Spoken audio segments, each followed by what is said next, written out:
Chapter 11, Sound Effects. Mark held the hairdryer in his hand and examined it dubiously. This is going to keep Miss P from hearing the quiz? The producers were in the WGRK studio the next morning, about an hour before showtime.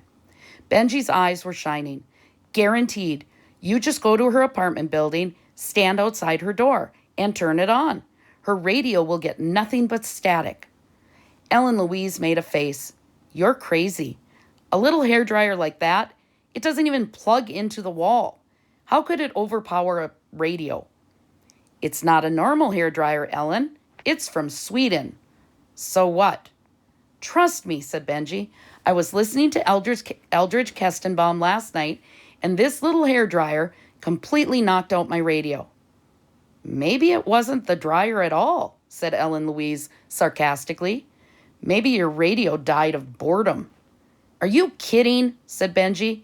It was fantastic. I ate a 4-pound bag of Hershey Kisses last night. Come on, Benji, Mark whined. I don't feel like standing outside Miss P's door, running a stupid hairdryer for an hour. You have to, Benji decided. Anyway, it'll only be a half an hour. We'll get the quiz on as early as possible, so it'll definitely be over by 11:30. Just be careful with my mother's dryer. Ah, Benji, Mark exploded. Why do I always get the dirty jobs? Why can't someone else? The studio door burst open and in stomped Brad Jaworski. I'm here. Well, I've got a job to do, said Mark quickly, and scampered off with the hairdryer. Hi, Brad, said Benji.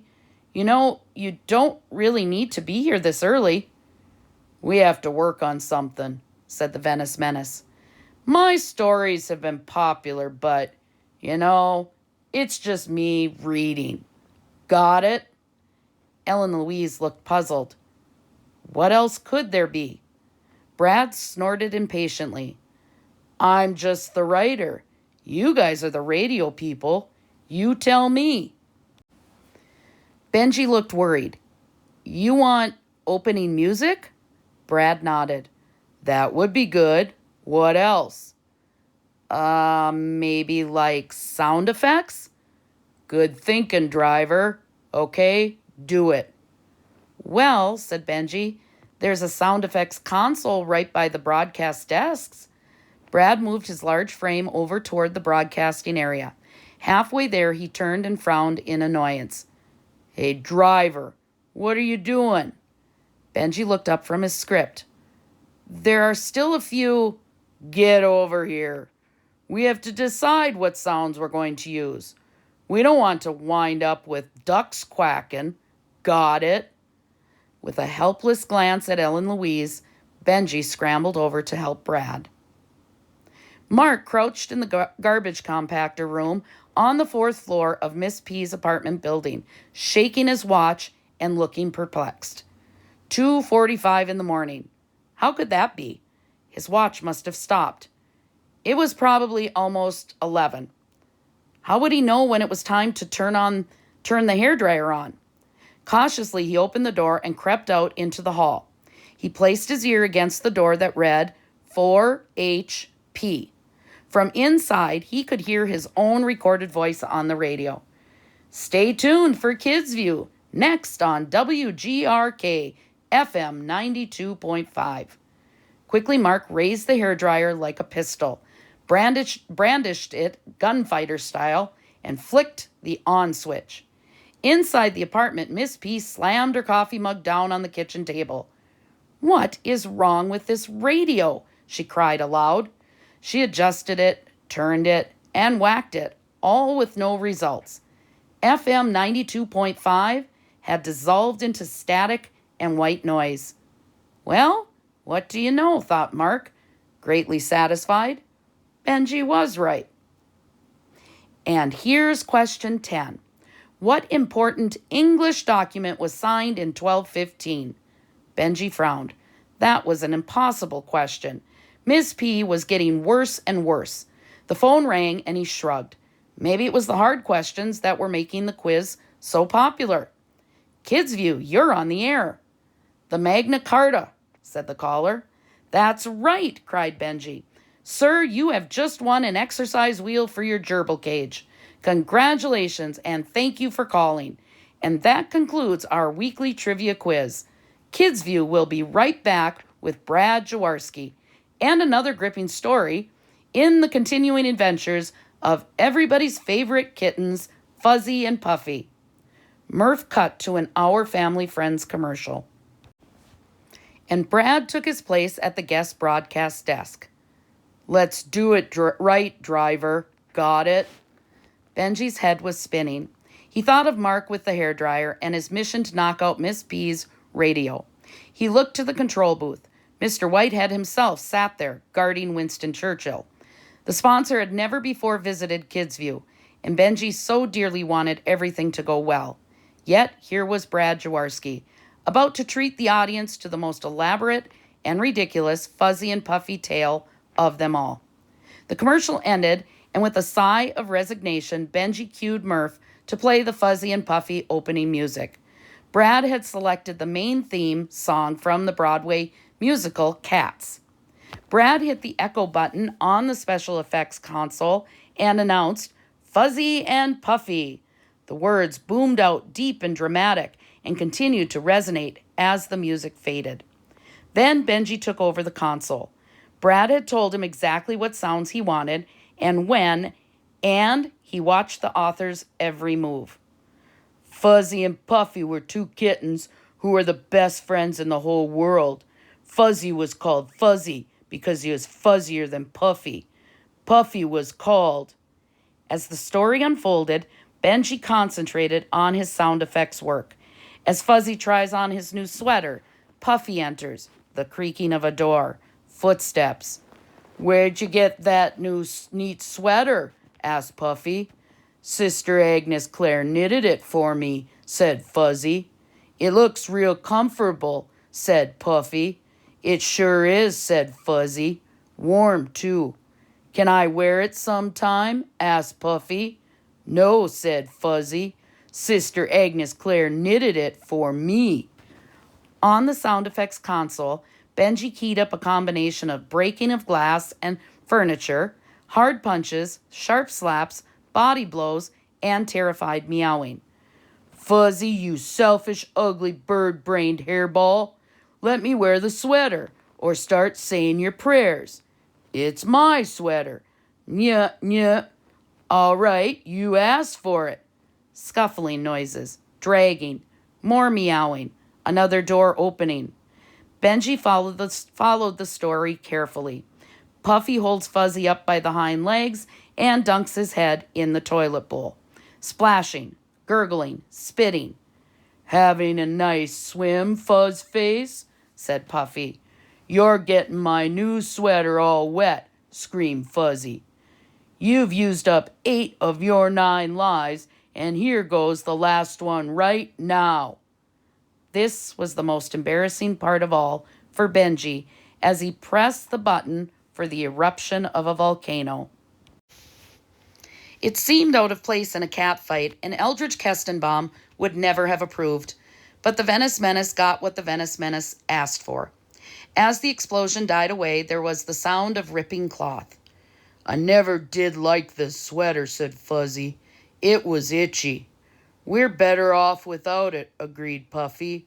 "We can't let anything interfere with our friendship because we're the best friends in the whole world."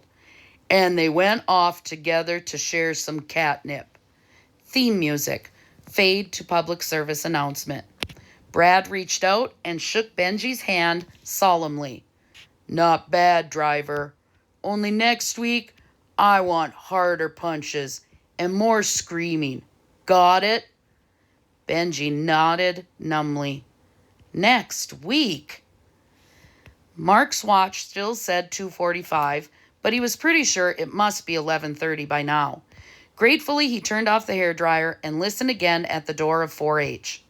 The radio was off. For all he knew, it had been off for the last 25 minutes, and he'd been standing here, wasting his time, when he should have been at the studio. He left his teacher's apartment building and began to walk the 8 blocks to WGRK. He whistled, satisfied with the accomplishment of his mission. No one could say that he'd messed up this time. He stopped at a clump of chrysanthemums, assumed an attack stance with his trusty hairdryer, and aimed a jet of hot air at a large bumblebee. It chased him for half a block before losing interest. On the air, Ellen Louise was wrapping up school news with a list of all the students who had received an A this month. Her own name appeared 17 times. Benji sat in the control room with Mr. Whitehead, who was stifling yawn after yawn. Ye gods, she's even more boring in person than on the radio. Well, yeah, Benji admitted, but a lot of parents listen to hear their kids' names. Maybe, grumbled the sponsor. So who listens to that fuzzy and puffy stuff? Rambo? It's very popular, said Benji evasively. Brad's a real star at school. Yeah, well, I haven't sold a kitten since that garbage came on. No one wants to have to clean up the blood. Benji rose as Ellen Louise finished and a commercial came on. He picked up the cage. Wish us luck. Good luck, Winston, said Ellen Louise as she passed Benji and the parrot in the doorway. As he set the microphone up against the bars, Benji sent a silent prayer skyward. If there was any justice in the universe, this would be Winston Churchill's last appearance on Kidsview. This Saturday, we close the show with our famous mascot of the week, Winston Churchill, the talking parrot. Say hello to the folks, Winston. Hello, folks, squawked the bird. Benji's eyebrows rose in hope. Are you a good bird? Good bird, pretty bird, clever bird. Polly wants a cracker. Benji was glowing. We at Kidsview work with a lot of animals, but we've never met a smarter creature than this wonderful bird. Listen, he speaks French. Bonjour, mademoiselle. And remember, you can meet Winston Churchill, the talking parrot, at our animal friends, the family pet shop. Once more, Winston nuzzled the microphone. Come play with me. And that's Kidsview for today. I'm Benjamin Driver for Our Animal Friends. Tune in next week. Bye. The closing music swelled and the on-air light popped off. Yahoo! Benji leaped up from the broadcast desk, grabbed the cage, and danced across the studio into the control room. There, a celebration was in progress. Ellen Louise and Mr. Whitehead were embracing joyfully. Murph was slapping Mr. Morenz on the shoulder, rousing him from the depths of nightmare mist of Andromeda. When Ellen Louise spied the parrot, she grabbed the cage from Benji, screaming, Oh, Winston, you were so wonderful. Pretty bird, clever bird. Beaming, Mr. Whitehead put an arm around Benji's shoulders. Son, you've done a fine job. The control room telephone rang, and Murph interrupted his revelry to answer it. Hello? What? Are you sure? He put his hand over the mouthpiece. Quiet down, people. There's something you should know. The WGRK signal was blanked out for the last 3 minutes of the show. Benji went white. You mean? Murph nodded sadly. We were off the air. For the mascot of the week, barked Mr. Whitehead, removing his arm from around Benji. Murph nodded again. Nothing but static. Some kind of local interference. Oh, no, wailed Benji. But how? What was it? The door of the control room burst open, and in bounced Mark, brandishing the hairdryer. Hey, everybody, guess what? He beamed. I just blow-dried a whole mud puddle.